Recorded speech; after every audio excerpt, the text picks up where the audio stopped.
जिसने खोजा है वो उसे मिला नहीं, जिसने प्रतीक्षा की है उसको ही मिला है।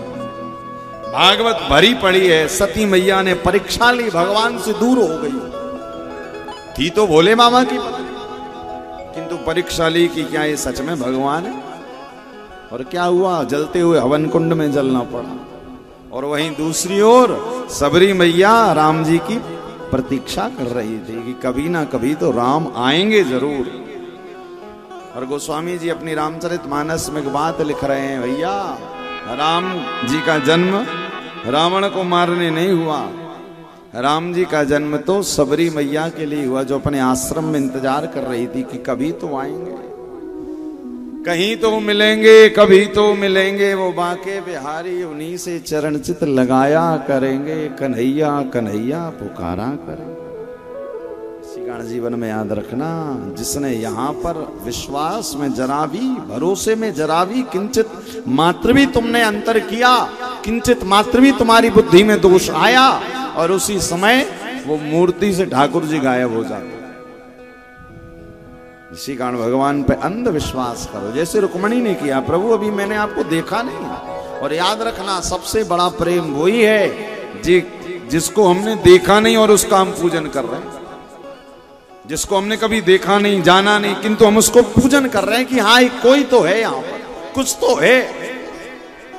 भाई भगवान कैसे हैं कि बिनु पग चले सुने बिनु काना, कर बिन करम करें विधि नाना। भगवान कैसे, बिनु पग चले सुने बिनु काना, कर बिनु कर्म करें विधि नाना। जिनके ना तो हाथ है ना पैर है, उसके बाद भी वो चल रहे हैं, कर्म कर रहे हैं, उनकी वाणी नहीं है, उसके बाद भी उनसे बड़ा कोई वक्ता नहीं है। और तुमने बुद्धि लगाई कि कैसे करते हैं, क्यों करते हैं, कहाँ करते हैं, समझ जाओ तुम्हारी बुद्धि में दोष आ गया, तुम्हारा नाश निश्चित है। और याद रखिएगा, जो उन पर अंधविश्वास करता है उसी को भगवान चोरी करके अपने धाम ले जाते हैं। अंधविश्वास हमने तो मान लिया। आज रुक्मणी ने भी जो पत्र में लिखा ना, प्रभु मैं आपसे प्रेम करने लगी हूं, आ जाइएगा, मेरा हरण कर लीजिएगा, भगवान से रहा नहीं गया और ठाकुर जी चल पड़े। चोरी करना वैसे तो पाप है, किंतु भगवान ने कहा कोई भक्त को यदि चोरी भी करके लाना पड़े, वो पाप भी मैं सहने तैयार हूं। अब जा रहे हैं, जिस गांव से निकलते हैं, जिस नगर से निकलते हैं, जिस शहर से निकलते हैं, पूछते हैं भैया कौन गया, बोले द्वारिका के राजा आज दूल्हा बने। अच्छा, रीनी छीनी इत्र की गंध आती है, भगवान बेला के फूलों से लदे हुए ठाकुर जी चल रहे। कितना सुंदर वो मनमोहक झांकी है। भगवान का रथ जाकर रुका कहां पर, अब देखो यहां पर रुक्मणी मैया इंतजार कर रही है, गौरी मंदिर के गौरी मैया के सामने खड़ी है। हमारे यहाँ पर सनातन धर्म में नियम है ना कि जब विवाह इत्यादि होते हैं तो शादी के पहले माँ के मंदिर जाते हैं पूजन करने के लिए। क्यों जाते हैं कि माँ हमें आप योग्य वर दीजिएगा। और वो कौन सी माँ का पूजन होता है, तो लिखा हुआ है नानुकूलो महेश्वरा देवी वा विमुखा गौरी रुद्राणी गिरिजा सती। गौरी गिरिजा सती रुद्राणी यानी माँ पार्वती का। और माँ पार्वती का पूजन क्यों करते हैं हम लोग विवाह के पहले, क्योंकि माँ पार्वती के जैसा गृहस्थ तीनों लोकों में किसी का नहीं। जिसके पति महादेव, पुत्र गणेश। देखो भगवान कृष्ण के परिवार में अकेले कृष्ण की पूजा होती है, इनके बेटों की नहीं होती, अकेले कृष्ण की होती। राम जी के परिवार में भी राम सीता लक्ष्मण की पूजा होती, सबकी नहीं होती। किंतु अकेले महादेव ऐसे हैं जिनके पूरे परिवार की पूजा होती है। पार्वती की भी पूजा, शिव जी की भी पूजा, सर्प की भी पूजा, गणेश जी की भी पूजा, नंदीश्वर की भी पूजा, सबकी पूजा है। और ऐसा इतना बढ़िया गृहस्थ है, विचार करो भाई, महादेव का गृहस्थ सबसे बढ़िया, पार्वती जी का गृहस्थ सबसे बढ़िया क्यों माना गया? क्योंकि गृहस्थ वही बढ़िया है जहां पर 5-6 लोग रहें, अलग अलग दिमाग के रहें, उसके बाद भी उनमें कभी आपस में झगड़ा ना हो। गृहस्थ वही कल्याणकारी है। भाई हम लोग भी घरों में रहते हैं ना, सबके अलग अलग दिमाग चलते हैं। कोई कहता है गंगा दास, कोई जमुना दास, कोई गोवा वाला बैठा है, कोई बद्री विशाल वाला बैठा, कोई वृंदावन वाला, सब अलग अलग दिमाग वाले बैठे। पति कह रहे कि हम नर्मदा जी जाएंगे, तो पत्नी कह रही नहीं हम तो गंगा जी जाएंगे।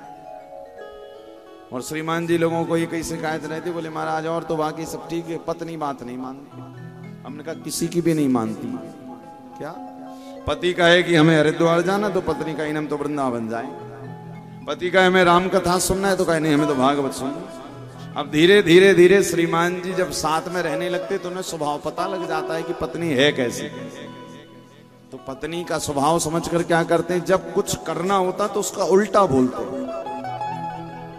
तब एक बार कहते हैं गंगा दशहरा आया, तो गंगा दशहरा में श्रीमान जी ने सोचा बताओ गंगा दशहरा है और हरिद्वार में गंगा जी के स्नान करने चाहिए, तो क्या किया जाए। बोले अभी इससे कहेंगे हरिद्वार चलो तो अभी कुछ का कुछ कह देगी। तो पति ने कहा आज मन कर रहा है कि जमुना जी स्नान कर ले।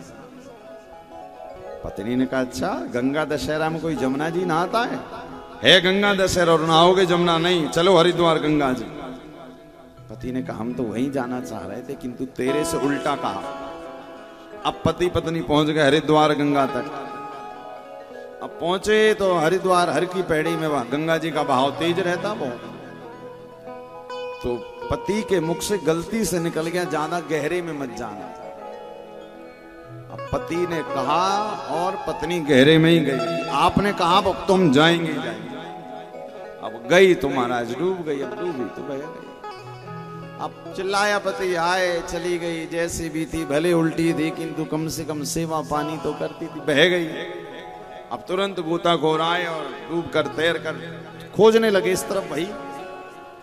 अब सारे गोताखोर ऐसे ढूंढ रहे और पति अकेले इस तरफ ढूंढ रहे उल्टा तरफ।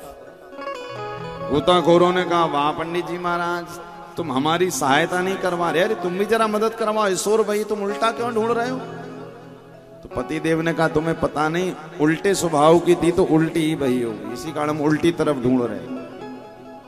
तो क्या है देखो ये भी गृहस्थ का एक सुख ही है, किंतु भगवान महादेव का गृहस्थ इतना बढ़िया था, माँ पार्वती का गृहस्थ इतना बढ़िया है।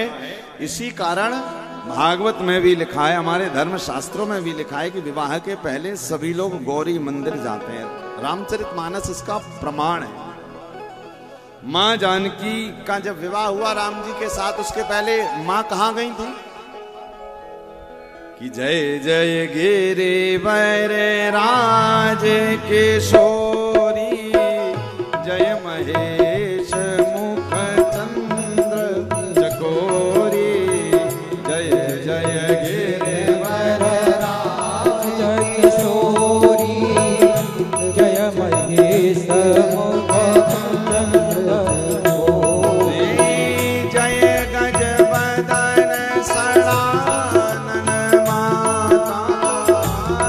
गजबदन सड़ानन माता, जय गजबदन सड़ानन माता, जय जय गिरिवर राज किशोरी, जय महेश मुख चंद्र चकोरी, जय जय गिरिवर राज किशोरी, जय महेश मुख माँ जानकी कहाँ गई, माँ पार्वती के पास गई। हे माँ हमारा जो विवाह है, माँ जानकी कह रही है विचार करो, आदि शक्ति माँ है, जानकी भी आदि शक्ति है, किंतु विवाह के पहले माँ सीता से कह रही, तो माँ जानकी गौरी मैया से कह रही पार्वती जी से, जय गजबदन सड़ानन माता, हे सड़ानन यानी छह मुख वाले कार्तिकेय की माँ, हे गजबदन यानी भगवान गणेश की माँ, मैं आपको प्रणाम करती हूँ। ऐसा योग्य वर देना जिसके आगे भविष्य में मेरा हित ही हित हो। और यहाँ पर धनुष यज्ञ था ना, जानकी मैया के विवाह के कारण स्वयंवर रचा हुआ था, तो प्रार्थना करने आई थी कि वो धनुष किसी और से ना उठे, कोई योग्य से ही उठे। अब किससे उठे ये तो अभी पता नहीं चला। ये प्रार्थना करी नहीं थी कि इतने में एक सखी राम और लक्ष्मण को देखकर दौड़ कर आकर कह रही है, अरे वही दो सुंदर कुमार आज पुष्प वाटिका में आए। अच्छा कौन से दो? बोले वही दो कुमार जिसको देखकर राजा जनक का मन ब्रह्म से हटकर उनमें चला गया था। वही दो कुमार जिनको देखकर मिथिला की सखियां पागल हो रही हैं। वही दो कुमार जिन्होंने अहिल्या का उद्धार किया है। अरे वही दो कुमार जो ताड़का को मारकर आते हुए हमारे जनकपुर पहुंचे।